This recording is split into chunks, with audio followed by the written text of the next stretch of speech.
আলহামদুলিল্লাহ রাব্বিল আলামিন والصلاة والسلام على رسوله الكريم وعلى آله وصحبه وأهل بيته أجمعين বাংলাদেশ জামাত ইসলামী কুমিল্লা মহানগর শাখা কর্তৃক আয়োজিত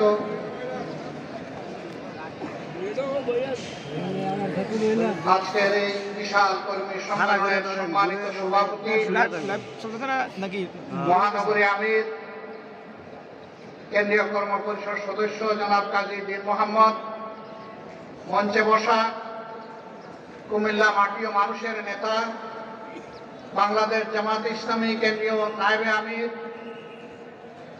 বিশিষ্ট রাজনীতিবিদ জনাব ডাক্তার সৈয়দ আব্দুল্লাহ মোহাম্মদ তাহের, মঞ্চে বসা আমার কেন্দ্রীয় সহকর্মীবৃন্দ, আঞ্চলিক এবং স্থানীয় নেতৃবৃন্দ, আজকের এই সম্মেলনের প্রধান উপাদান এবং আকর্ষণ সহকর্মী ভাই ও বোনেরা, শহীদ পরিবারের সম্মানিত সদস্যবৃন্দ, সাংবাদিক বন্ধুরা, আল্লাহ তাবারক ওয়া তাআলার অগণিত শুকরিয়া আদায় করছি যে আল্লাহ রাব্বুল আলামিন মুক্ত পরিবেশে আজকের এই সম্মেলন আমাদেরকে অনুষ্ঠান করার তৌফিক দান করেছেন। আলহামদুলিল্লাহ আলহামদুলিল্লাহ শুকরিয়া আদায় করছি। মজলুম সংগঠনের পক্ষ থেকে আল্লাহ আমাকে তৌফিক দিয়েছেন, আমার সহকর্মীদেরকে তৌফিক দিয়েছেন এখানে দাঁড়িয়ে দুটি কথা বলার জন্য। আবার আলহামদুলিল্লাহ।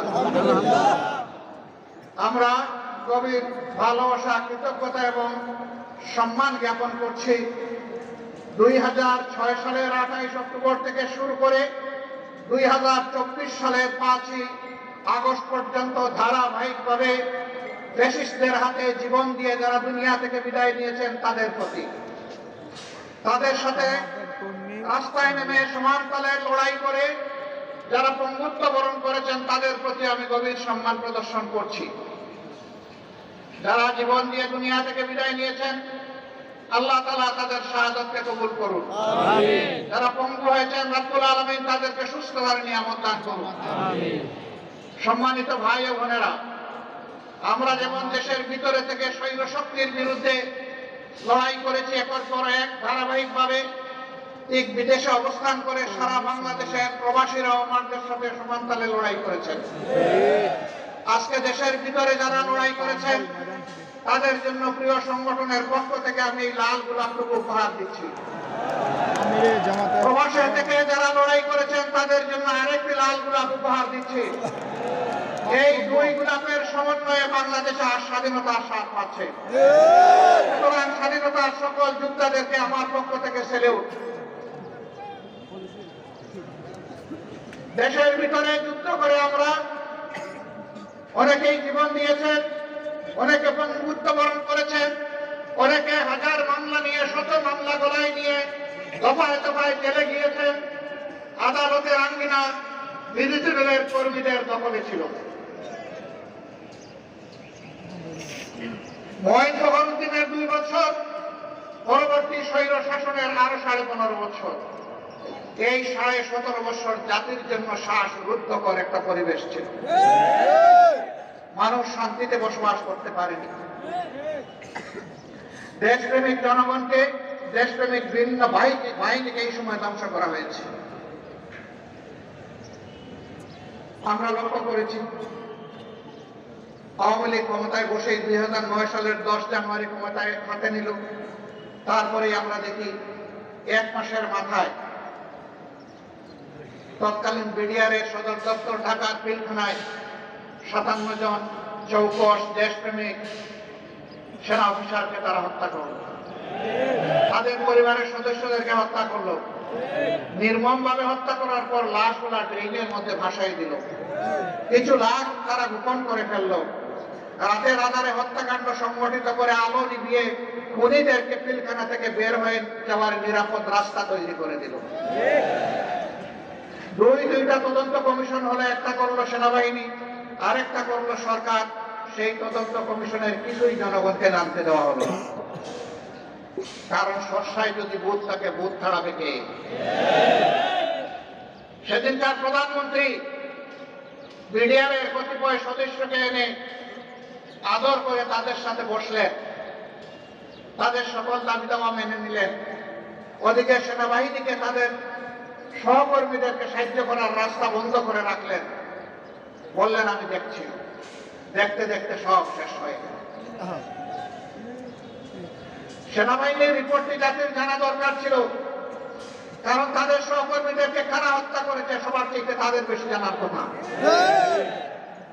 কিন্তু তা জানতে দেওয়া হয়নি। আমরা সরকারের কাছে দাবি জানাই, পুরা ঘটনার আদ্যপান্ত সুষ্ঠু নিরপেক্ষ তদন্ত অবশ্যই করতে হবে।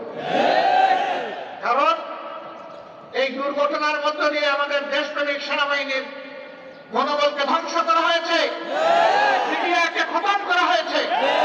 আগে মিডিয়া ছিল সীমান্তের অতন্ত্র প্রহরী, তাদের লগতে ছিল বাংলাদেশের রাইফেল, এখন তাদেরকে বানানো হয়েছে সীমান্তের চৌকিদার, তাদেরকে অপমানিত করা হয়েছে।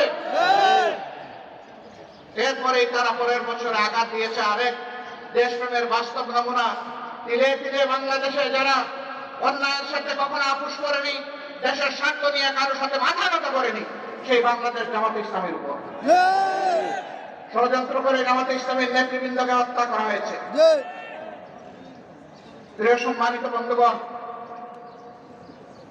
যারা দেশপ্রেমের পক্ষে দাঁড়িয়েছেন, দেশবাসীর স্বার্থের পক্ষে দাঁড়িয়েছেন, এই সরকার তাদের উপরে আঘাত দিয়েছে। সবচেয়ে বেশি আঘাত দিয়েছে আলেম ওলামার উপর, এমনকি আঘাত দিয়েছে বিবেকী সাংবাদিকদের উপর। এরা হত্যা করতে কাউকেই ছাড়ে নাই, হত্যার মিশন নিয়ে তারা নেমেছিল, আর তাদের ক্ষমতার শেষ দিন পর্যন্ত জনগণকে তারা হত্যা করেছে। এই 24-এর গণহত্যার এরা নায়ক নায়িকা। জাতীয়দের বিচার চায়, এদের প্রত্যেকের বিচার চাই, প্রত্যেকটি ঘটনার বিচার চাই। এ বিচার অবশ্যই করতে হবে। তবে এবারকার এই পরিবর্তনের সাথে সাথে আমরা বলেছিলাম যে আমরা ব্যক্তিগতভাবে দলগতভাবে কারো উপর প্রতিশোধ নেব না, আইন হাতে তুলে নেব না। প্রতিশোধ নেওয়ার মানে হচ্ছে আইন হাতে তুলে নেওয়া। আমরা আইন হাতে তুলে নেব না, কিন্তু প্রত্যেকটি ঘটনার আমরা বিচার চাই।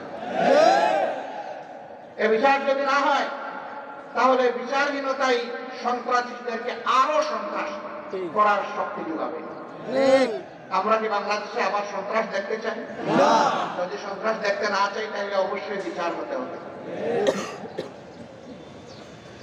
দেশে আহত, নিহত, অক্ষত যারাই লড়াই করেছেন, সবাইকে যেমন আমরা সালাম জানাই, ঠিক বিদেশের মাটিতে সেখানে আন্দোলন সংগ্রাম করা আরো চ্যালেঞ্জ।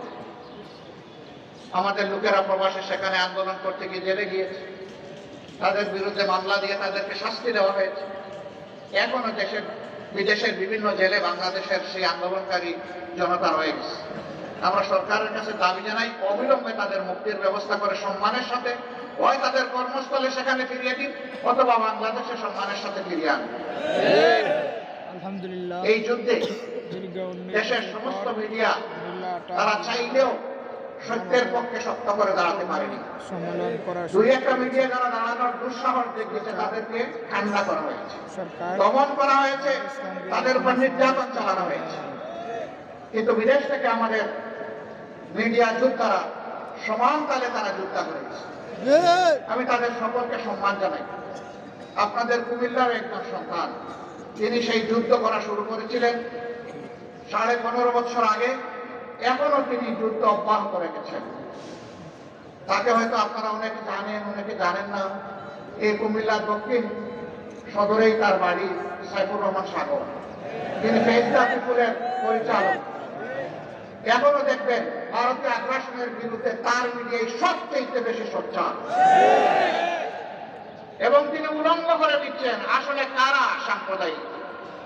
তিনি প্রমাণ করে দিচ্ছেন বাংলাদেশ সাম্প্রদায়িকতার দেশ নয়, বাংলাদেশ ভালোবাসার দেশ, বাংলাদেশ বিভিন্ন গোলাপের সমন্বয়ের দেশ। এই দেশে সকল ধর্মের বর্ণের সমস্ত মানুষ আমরা মিলেমিশে আছি, কারণ বাংলাদেশ আমাদের সবার। আমরা এবার বলেছি, সোচ্চারভাবে বলেছি, আমরা বাংলাদেশে কোনো মেজরিটি মাইনরিটি মানি না। বাংলাদেশে যারাই জন্মগ্রহণ করেছে তারা সকলেই বাংলাদেশের গর্বিত নাগরিক। এই মাইনরিটি শব্দ বলে বলে অন্যান্য ধর্মের ভাই বোনদেরকে ব্যবহার করে একটি গোষ্ঠী মূলত দেশের বাইরে থেকেই তাদের স্বার্থ হাসিল করতে চায়। এখন আমাদের এই ভাই বোনেরা এটা বুঝতে পেরেছেন, তারাও সোচ্চার হয়েছেন। আপনারা দেখেছেন ভারতীয় হলুদ মিডিয়া যখন বাংলাদেশের বিরুদ্ধে নিকৃষ্ট যুদ্ধ শুরু করেছে, মিথ্যা তথ্য ছড়াচ্ছে, তখন জগন্নাথ হল থেকে আমাদের হিন্দু ছেলেমেয়েরা বের হয়ে তার প্রতিবাদ করেছে। কারণ তারা প্রমাণ করেছে দেশ আমাদের সবার। তোমরা যা বলো তা অসত্য, তা মিথ্যা। তোমরা আমাদেরকে ব্যবহার করে তোমাদের মতলব হাসিল করতে চাও, সেই সুযোগ আমরা তোমাদেরকে দেব না। কেন ভারত এটা করে আমাদের সাথে? আমরা তাদের কি ক্ষতিটা করেছি? ভারতের কোন আভ্যন্তরীণ ব্যাপারে আমরা হস্তক্ষেপ করেছি? ভারত বলে আমাদের দেশে সাম্প্রদায়িক সহিষ্ণুতার অভাব, সম্প্রীতির অভাব। হ্যাঁ, মানুষ দেখতে পাচ্ছে কোন বৎসর কতটা কোন ধর্মের মানুষ ভারতের উগ্র একটি সাম্প্রদায়িক গোষ্ঠীর কাছে নির্মমভাবে নিহত হয়, সারা বিশ্ব তার সাথে। বাংলাদেশে এই ধরনের নির্দিষ্ট ঘটনা ঘটে না। সর্বশেষ একটা চরমপন্থী সংগঠনের হাতে নির্মমভাবে চট্টগ্রামের আদালতে একজন আইনজীবীকে খুন করা হয়েছে। তারা চেয়েছিল এই খুনের মাধ্যমে একটা খুনের গুলি খেলতে। বাংলাদেশের মানুষ তাদের মুখে চুনকালি লেপে দিয়েছে। বাংলাদেশের মানুষ ধৈর্যের পরিচয়, সহিষ্ণুতার পরিচয় দিয়ে বলেছে এই খুনের সাথে যারা জড়িত তাদের বিচার হবে, কিন্তু তাই বলে নির্বিচারে আমরা সবার গায়ে হাত তুলতে চাই না। ভারতকে এমন একটা উদাহরণ দেখাতে পারবে তাদের দেশের মুখে আছে। আপনারা দেখেছেন গতকাল বিভিন্ন ধর্মের যারা সম্মানিত ব্যক্তিবর্গ তাদেরকে নিয়ে প্রধান উপদেষ্টা একসাথে এক কাতারে দাঁড়িয়ে আওয়াজ তুলেছেন, এদেশ আমাদের সবার, আমরা এখানে কোনো সাম্প্রদায়িক বিভাজন চাই না। আমরা ধন্যবাদ জানাই আমাদের প্রধান উপদেষ্টাকে তার এই মহৎ উদ্যোগ নেওয়ার জন্য। উদ্যোগ নিয়েছেন, উদ্যোগ নিয়ে থেমে গেলে হবে না, এই যাত্রা আমাদের অব্যাহত রাখতে হবে। এর আগে